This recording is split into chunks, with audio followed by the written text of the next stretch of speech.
Dieguinho. Bom, galera, tá entrando no ar a nossa segunda edição desta terça-feira, como sempre, com muitas informações. Então já chega deixando o dedo no like no começo do vídeo, que me ajuda bastante. Quem for novo no canal, por favor, já se inscreva, ativa o sininho das notificações e, claro, sigam minha conta pessoal no Instagram, beleza? Ó, tem jogos importantes de Champions League rolando. Nova Iguaçu joga amanhã contra o Internacional. Final de semana rola os jogos aí dos estaduais. E você que é bom de palpite, corre lá na PagBet. Na PagBet, com apenas R$1, você já começa a apostar. Na PagBet, nosso atendimento é 24 horas por dia humanizado, cadastro simples e desburocratizado. E o mais legal de tudo, dentro da PagBet, você tem uma modalidade de jogo diferente, que é o jogo do Aviator, o famoso jogo do aviãozinho, que é uma modalidade diferente de aposta para você estar fazendo.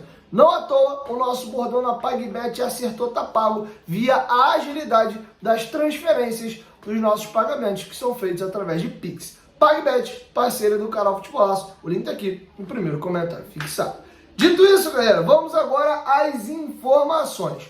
Primeiro, só uma breve pincelada sobre a situação do Léo Jardim. Vi que algumas pessoas comentaram: poxa, a gente vai perder o Léo Jardim para as finais. Não! Os jogos que a seleção brasileira vai fazer contra a Inglaterra em Wembley e contra o Real Madrid no Santiago Bernabéu, esses jogos são dentro da data FIFA, tá? Inclusive, o Vasco joga domingo às 4 da tarde, dia 17, contra o Nova Iguaçu, jogo de volta da semifinal do Campeonato Carioca, sendo que o primeiro jogo da final é dia 31 de março e o segundo jogo da final é dia 7 de abril, tá? Os jogos da seleção vão acontecer entre o dia 23 de março e o dia 26, tá?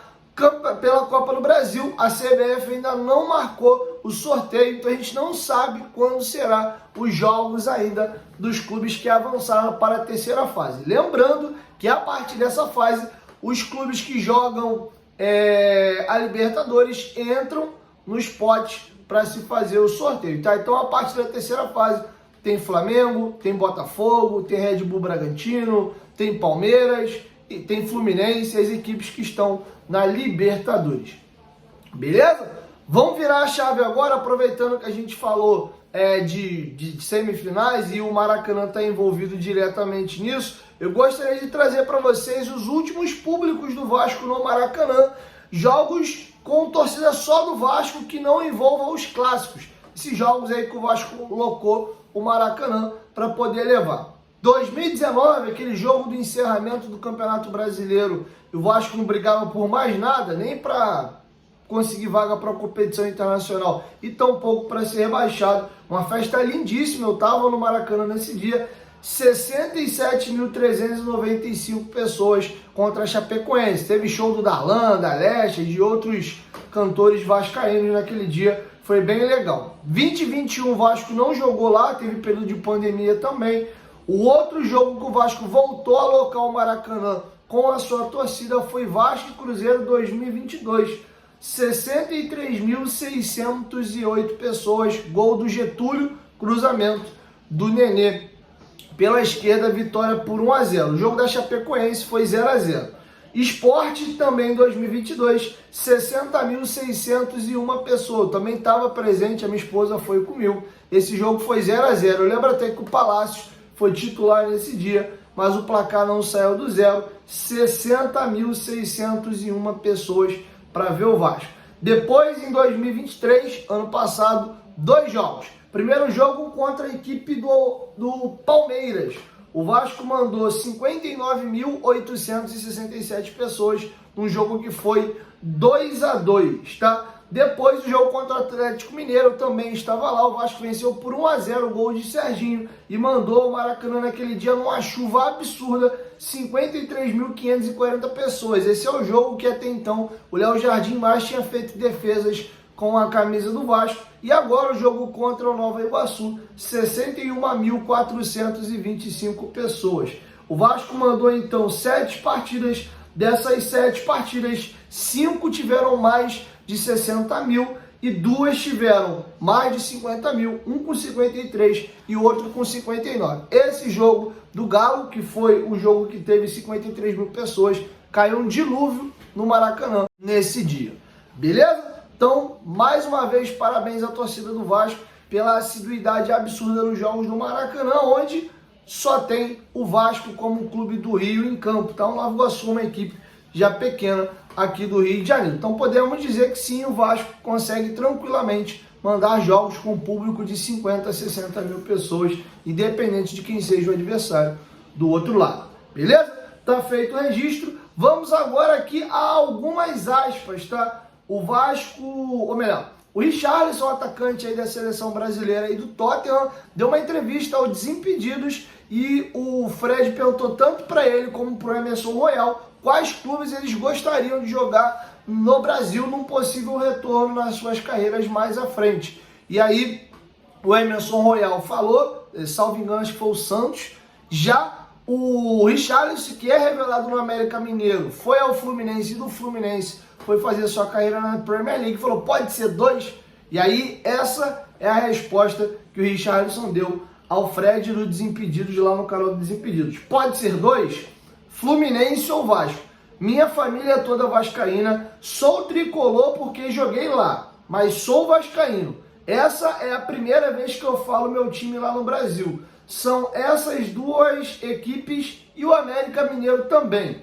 Acompanho o Vasco aqui de madrugada. Chego no CT cansadão, às vezes com raiva. E aí o Richarlison deu algumas gargalhadas. E aí o Fred encerra a participação dizendo, caraca aí, Richarlison é vascão. Então ficou bem legal aí. Já gostava do menino Pombo, agora ainda mais. Já pensou? Ele metendo os voleios dele com a camisa do Vascão e comemorando, fazendo pombo geral, ia ser da hora, né? Então, ó, beijão, moleque Richarlison, tamo junto, que o Papai do Céu continue abençoando a sua carreira, tá? Novidade e reviravolta sobre a segunda cadeira do Conselho de Administração da SAF. Vocês já sabem como é que funcionam, 5 cadeiras pertencem a 777 e o Vasco Associativo tem direito a 2, uma obrigatoriamente é sempre o presidente. Era o Salgado saiu, agora é o Pedrinho, e aí o Pedrinho tem que indicar uma pessoa e essa pessoa tem que ser referendada numa reunião de conselho deliberativo. Falava-se muito que poderia ser o presidente da Conlurb ou o Júlio Brandt. Acabou que não foi nenhum dos dois nomes, tá? O Pedrinho está indicando o Alexandre Cordeiro Macedo, que é o presidente do CAD, que é o Conselho de Administração de Defesa Econômica, tá? Eu vou trazer para vocês aqui o currículo do Alexandre para vocês saberem quem é. Além de ter experiência no conselho, ele é formado em Direito e Economia, tem doutorado pela Universidade Federal de Minas Gerais e mestrado pelo Instituto Brasiliense de Direito Público. O conselheiro também é professor visitante e palestrante em prestigiadas instituições internacionais, como a Harvard Law School em Cambridge. Então tá feito o registro aí. Essa é a pessoa indicada pelo Pedrinho, Alexandre Cordeiro Macedo. Então não será o Júlio Brandt, que encontrava resistência interna, era um nome que não havia unanimidade. Já não fugiu o nome do presidente da Conlurb, ele disse que a indicação dele era o Júlio Brandt e ele não tinha interesse de concorrer a essa cadeira. E acabou sendo o Alexandre Cordeiro Macedo, tá bom? Então tá feito aí o registro, tá? Então reviravolta. Falando em reviravoltas, o Vasco vai ter que dar uma reviravolta sobre a partida bizonha que ele fez no último domingo. O Vasco enfrenta o Nova Iguaçu no próximo domingo às 4 horas da tarde e vai ter que melhorar seu desempenho para vencer o Nova Iguaçu. E é o único resultado que coloca o Vasco na final do estadual. O Nova Iguaçu, por ter melhor campanha que o Vasco nos pontos corridos, ele se classifica empatando a partida ou vencendo. E o Andrezinho deu uma entrevista ao Mundo GV do Getúlio Vargas, ex-goleiro do Flamengo e é apresentador dos Donos da Bola aqui do Rio de Janeiro. Tem um podcast dele. Eu vou deixar com vocês um trechinho do Andrezinho. Foi alfinetado várias vezes pelo GV para ver se ele dava informação de que o Nova Iguaçu iria poupar o time ou não contra o Internacional. E o Andrezinho não é treinador, né? Ele é só um diretor ali, e aí ele saiu meio que pela tangente, mas falou que sim, os jogadores do Nova Iguaçu estão confiantes aí na classificação à final. Não deixou claro se vai poupar ou não, mas nas entrelinhas, deu a entender que é possível sim eles pouparem contra o Inter, porque enxergam no jogo contra o Vasco uma possibilidade maior de classificação para a grande final. Confere aí. O que é mais importante? Passar na Copa do Brasil ou ir pra final do Carioca? As duas. Pô, para de ser vaselina, pô. Tá igual nunca o Cássio, fui vaselina. Tá igual o Cássio Catatal, porra. O maior mentiroso da história eu vou. Nunca aparecia. Não. Agora falando sério. Tirando a brincadeira, você tem que ter, porra, o meio termo. Você não pode também querer abraçar o mundo. Sim. A gente sabe da dificuldade que vai ser o jogo contra o Inter. A gente sabe que o jogo contra o Vasco é uma possibilidade É o jogo única da vida, da história vida. do Nova Iguaçu, né? E o mais importante, sabe o que é? Que hoje a gente teve uma conversa interna que tá todo mundo... Eu cheguei no vestiário depois do jogo e a gente conversou ali.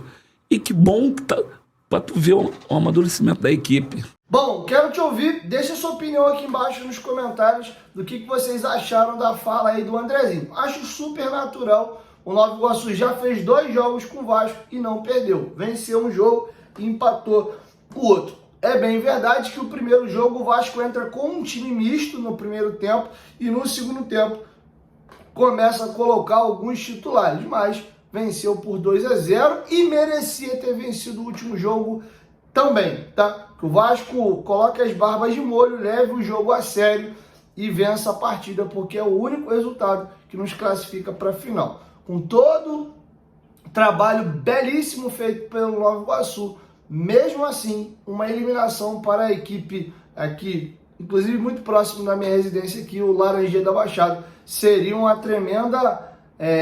seria um tremendo chacoalhão no Vasco e possivelmente começaríamos mais uma crise a lá que aconteceu após a eliminação para o ABC. Lembrando que se o Vasco for eliminado agora, ele volta só a jogar no Campeonato Brasileiro em abril, ou caso a CBF coloque alguns jogos da Copa do Brasil antes desse início de Campeonato Brasileiro em abril, tá? Não tenho ainda as prováveis datas da terceira fase da Copa do Brasil. Então logo eu trago para vocês aqui no canal, beleza? Então é isso. 1, 2, 3, futebolaço, tamo junto família. E logo mais eu volto com a terceira e última edição do dia. Tamo junto.